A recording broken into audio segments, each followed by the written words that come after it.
Video ini hanya untuk mereka yang punya logika. Bagi yang tidak punya logika, skip aja. Di Jogja saat ini masih berlangsung kebijakan yang tidak adil terhadap warga Tionghoa. Di daerah istimewa ini, warga Tionghoa tidak boleh memiliki tanah. Saat ini kebijakan tersebut kembali dilawan oleh sepasang suami istri Tionghoa yang kepemilikan tanahnya ditolak pemerintah Jogja. Nama mereka Veronica Lindayanti Lokasari dan Zelus Siput Lokasari. Saya gunakan kata kembali karena ini bukan pertama kali mereka menggugat. Mereka pertama kali mengajukan gugatan itu pada tahun 2016. Setelah mereka membeli tanah seluas 1.000 meter persegi seharga 605 juta rupiah di Desa Triharjo, Kabupaten Kulon Progo, Yogyakarta.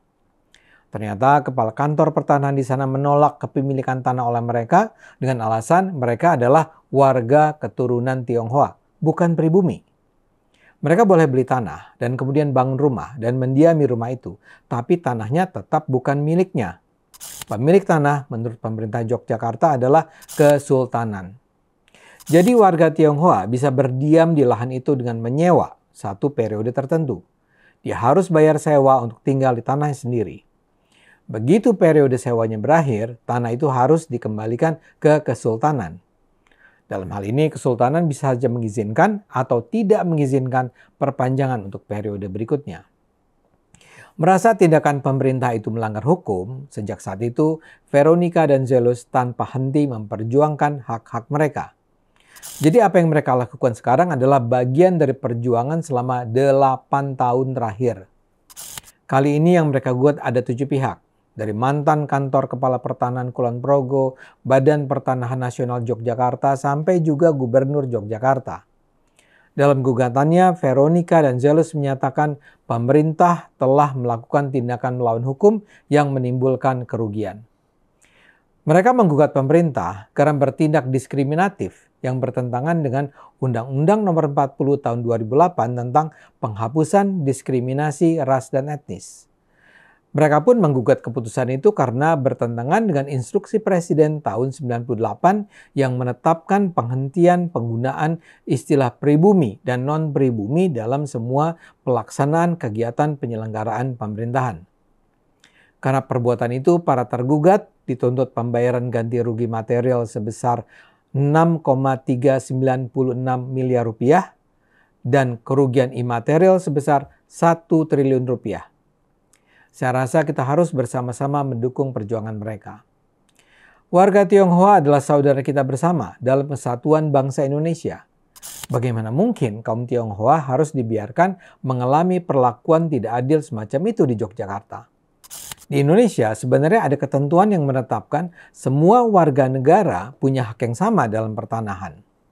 Undang-undang tentang pertanahan di Indonesia adalah Undang-Undang Pokok Agraria tahun 1960. Dalam undang-undang tersebut jelas dikatakan, semua warga negara Indonesia memiliki kesempatan yang sama dalam memperoleh hak atas tanah. Namun di Jogja, undang-undang tersebut dikalahkan oleh sebuah instruksi Wakil Gubernur tahun 1975. Dalam instruksi tersebut dikatakan bahwa WNI keturunan Tionghoa di sana tidak dapat memiliki hak milik atas tanah. WNI keturunan Tionghoa di Yogyakarta hanya diberi hak bangunan, hak pakai, dan hak guna usaha.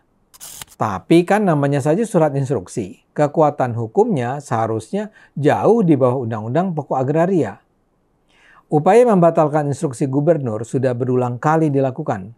Komnas HAM sendiri sudah 2 kali mengeluarkan surat rekomendasi meminta Gubernur Jogja mencabut surat instruksi itu. Pertama pada 2014, kedua pada 2015. Kedua rekomendasi tersebut diabaikan. Ombudsman Republik Indonesia juga sudah menyatakan bahwa pelarangan pemilikan lahan oleh warga Tionghoa tersebut harus dibatalkan. Tapi itu pun diabaikan. Selain Siput, ada banyak laporan serupa yang tersebar di Kabupaten Kulon Progo, Sleman, Bantul, dan Kota Yogyakarta. Siput bersama sejumlah temannya bergabung dalam gerakan Anak Negeri Anti Diskriminasi, disingkat Granat. Pada 2015, Granat berunjuk rasa di depan gedung DPRD Jogja. Tapi, protes itu pun diabaikan DPRD Jogja. Pada 2016, Siput mensomasi Sultan terkait larangan itu. Siput mendesak agar Sultan mencabut aturan itu sesuai dengan rekomendasi Komnas HAM. Namun, somasi itu pun diabaikan begitu saja. Seorang warga bernama Handoko pada 2015 juga menggugat aturan diskriminatif itu ke Mahkamah Agung. Gugatan itu ditolak MA dengan alasan instruksi wakil gubernur bukanlah produk undang-undang, sehingga MA tidak bisa mengadilinya.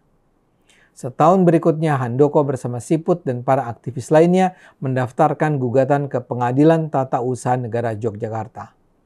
Seperti MA, PT UN juga menolak untuk memprosesnya karena surat instruksi itu bukan termasuk diskresi, sehingga PT UN tidak bisa mengadilinya. Pihak Kesultanan sendiri berdalih bahwa salah satu keistimewaan daerah Yogyakarta adalah masih berlakunya hukum adat. Hukum adat menetapkan bahwa tanah yang ada di daerah istimewa Yogyakarta adalah tanah milik Kesultanan Jogja dan Kadipaten Pakualam. Hukum adat itu menurut mereka sampai sekarang masih berlaku berdasarkan Undang-Undang Nomor 13 Tahun 2012 Daerah Istimewa Yogyakarta. Alasan kedua, aturan diskriminatif itu diterapkan adalah untuk mencegah jangan sampai terjadi penguasaan tanah di Yogyakarta oleh warga Tionghoa. Warga Tionghoa menurut Kesultanan adalah kaum yang masuk dalam golongan ekonomi kuat. Karena itulah Kesultanan menganggap Undang-Undang Pokok Agraria tidak berlaku di Yogyakarta. Argumen-argumen Kesultanan ini sebenarnya lemah. Sebagai bagian dari Indonesia, Jogja seharusnya tunduk pada UUD 45 dan Undang-Undang Pokok Agraria. Undang-Undang Keistimewaan Yogyakarta pun tidak bisa digunakan untuk mendiskriminasi kaum Tionghoa. Dalam Undang-Undang Keistimewaan Jogja tersebut ada pasal yang menetapkan bahwa gubernur dan wakil gubernur dilarang membuat keputusan yang mendiskriminasi warga negara atau golongan tertentu. Jadi pelarangan kepemilikan tanah oleh Tionghoa itu tidak bisa dibenarkan melalui Undang-Undang Keistimewaan Yogyakarta. Pandangan bahwa pelarangan tersebut dilakukan atas dasar untuk melindungi kaum kecil melawan dominasi Tionghoa juga mengada-ada. Apa benar orang kaya itu hanya orang Tionghoa? Apa kalau yang kaya itu juga orang Minang, orang Batak, Sunda, atau bersuku Jawa sendiri, maka mereka juga akan dilarang memiliki tanah? Bagaimana pula dengan orang Tionghoa yang tidak kaya? Apakah mereka juga tidak boleh memiliki tanah? Kalaulah Kesultanan memang sangat peduli dengan kaum miskin, apakah ada kebijakan Kesultanan untuk menetapkan peraturan pemerataan tanah kepada rakyat kecil? Veronica dan Zelus belum berhenti berjuang.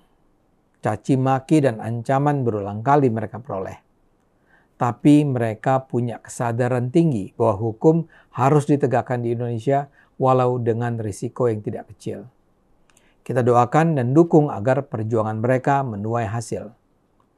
Kalau di era pemerintahan Jokowi ini pun belum tercapai, usaha masih dapat terus dilakukan di masa pemerintahan Prabowo nanti. Kaum Tionghoa adalah bagian sah dari bangsa Indonesia. Diskriminasi terhadap mereka sama sekali tidak dapat dibenarkan. Mudah-mudahan Sultan Hamengkubuwono ke-10 bisa terbuka hatinya bahwa di Yogyakarta terjadi pelanggaran hukum yang tidak bisa diterima. Ayo gunakan akal sehat, karena hanya kalau kita gunakan akal sehat, Indonesia bisa selamat.